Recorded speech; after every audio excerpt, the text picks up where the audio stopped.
Okay, let me tell you why I think you should not buy a condo in Thailand. And if you stick around to the end, I will tell you about one possible exception to that. So, let's get into it.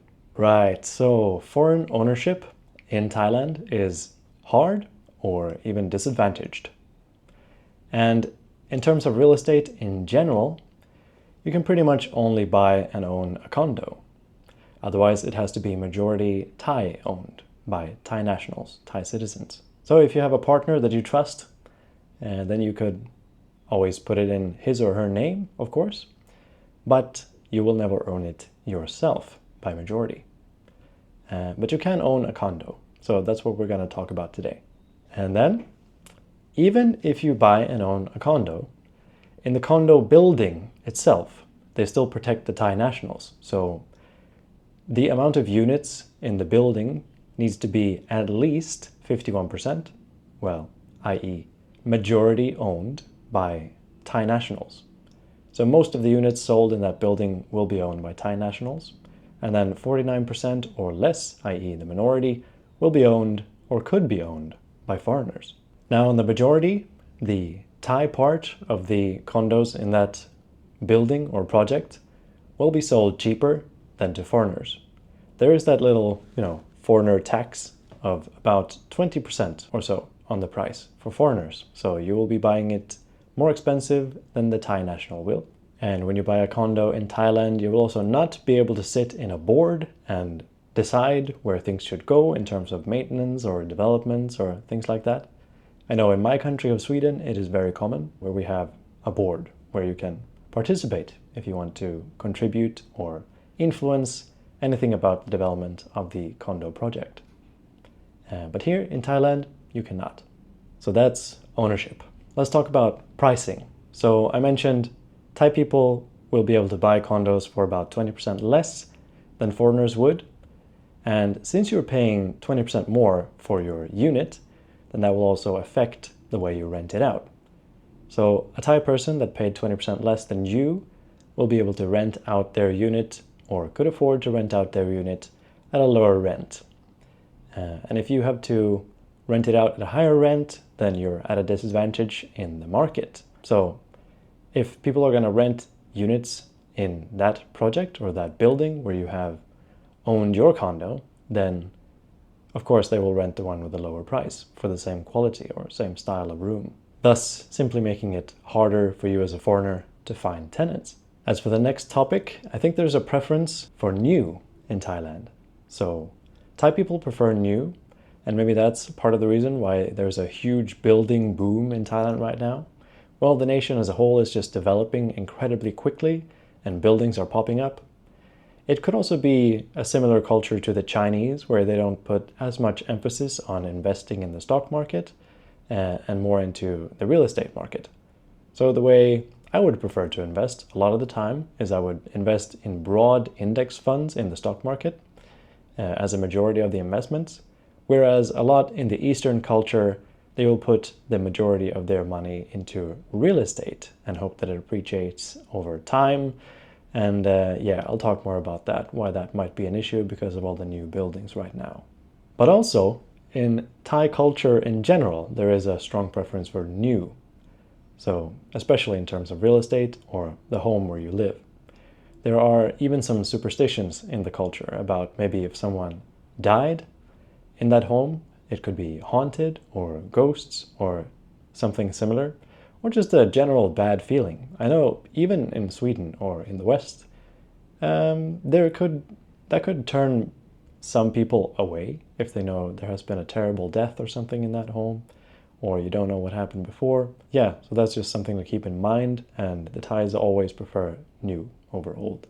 And so if you keep that in mind, then if you know that there will always be new condo projects popping up constantly, why would you buy the old one that has like a few years of wear and tear? And as these new condo projects keep popping up, they all want to be better than the previous one that was already really good. And they often do it in terms of the amenities that a condo has. That's one of the strong suits about condos in Thailand in general, I would think. They all have really nice gyms and pools and saunas and common areas. They have studios, co-working spaces, conference rooms, all kinds of amazing things in terms of amenities. And they always keep getting better for every new project to entice new customers, I suppose, or new owners. So moving into the next topic, I would say it's kind of hard to sell your investment or your property, your condo, because of these reasons. Because they're always one-upping you, and the new buildings have much better amenities. It's just better quality of life to live there. It's going to be harder to sell it. And then together with these obvious supply and demand issues, when you just keep building, it's going to be harder to sell because the ownership is already low. And the ownership is oftentimes, in many cities in Thailand, around 30-40% of the project. So the rest of the 60-70% is sitting vacant, empty, and not owned, which means, maintenance fees are not being paid at a high enough amount to keep maintaining, etc. I'll get into that in a minute. Prices in general are just way too high, in my opinion, oftentimes up to Western prices now in the big cities like Bangkok. So that is a huge problem when trying to sell a condo. And on top of that, as more and more Thai people can start to buy and invest in condos, they will not buy the foreign-owned condos because, as I mentioned before, the Thai-owned condos will be about 20% lower in price. So when in this nation, as the middle class grows and more people want to invest in real estate, as we mentioned, that's how they kind of invest and save money here. There's a lot more emphasis on the real estate market in terms of preserving capital rather than the stock market. So they will try to buy homes, but they will not buy your foreign-owned home because the Thai-owned home will be 20% cheaper. So for the next topic, I think there is, in general, quite bad maintenance. Well, the construction quality as a whole is quite low in Thailand. They focus on kind of smacking up new buildings really fast and no emphasis on quality, but more on quantity and speed. So they'll make it look really nice, and the exteriors often do look really nice, especially in the beginning. It'll really entice you to want to move in there, but as a foundation and in terms of quality, it's not really up to par. And not least because of the aforementioned very low occupancy and ownership rates in these condo projects, well, that comes at a cost in terms of maintenance and upkeep. So this already quite low quality building standard, construction standard, coupled with the low maintenance because of the low maintenance fees, it's kind of hard to keep the quality up over time as well. And these buildings will often fall apart. The standard will often just lower even after just a couple of years because things get dirtier, less maintained, a little bit shabby, not kept so well, just falling apart. And snowball effect, this even further incentivizes people to buy the newer condos all the time, even if it's just a couple of years old and starting to fall apart a little bit. Why would I invest in that if I can buy a new condo that has everything better? The amenities are better, But then if you do buy a condo and you find a nice one, then you want to try to rent it out, then just know that the average returns on renting out is about 3 to 5% in Thailand for a foreigner. And, that's quite low. If you look at the stock market, expected returns is about 8% on average, adjusted for inflation every year. And if you get 3 to 5% while trying to maintain possibly annoying tenants or, uncertainty, only getting that return is not super appealing to me.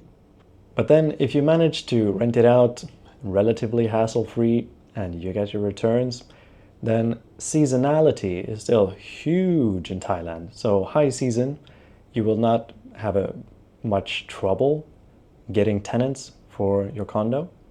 But during low season and rainy season, you will really, really struggle to find tenants. So if you have a few months of that every year, then that's really going to eat away at your profits. And so to conclude, rent is quite cheap in Thailand. and it's really a renter's market. So maybe you should rent as well, as I'm doing. In fact, I do have a video on that. Please check it out. Everything you need to know about renting a condo in Thailand. Anyway, I promised if you made it to the end, I will tell you about the one exception that I think maybe you could buy a condo in Thailand. And that is if you really prioritize peace of mind, and maybe you've spent a couple of years in Thailand and you know this is the place I want to live, maybe for the rest of my life even. Okay, then you could buy a condo in Thailand and you have that peace of mind, it's paid off, your rent is going to be incredibly low, and you can do whatever you want to the interior of the condo, and it feels safe. But just know, as a foreigner, you might also have limited financing options, so you probably will have to pay for that condo in cash. Maybe if you're retired, maybe if you have some good finances, you can afford to do that. And you're in this small portion of the population where I would recommend you could buy a condo, then, go for it. It's a wonderful country, lovely people, super cool things to do, amazing food, great quality of life. I can think of worse places to own a condo. Right, so thank you so much for watching. And if you have any stories of your own, or if you have experience about buying a condo, renting it out in Thailand, please let me know in the comments. I'm sure we all want to hear about that. And if I got something wrong, please tell me about that too, because I always want to learn. Anyway, check out the video I have about renting a condo in Thailand, everything you need to know about that. That's actually pretty useful, I've heard. And one of the best things about living in Bangkok, as I do right now, is you can go on cool weekend trips to all the neighboring countries around here very easily. So next time I'm going to go to Singapore, which I'm very excited for, so get subscribed for that. Please press the like button, and I will see you in the next one.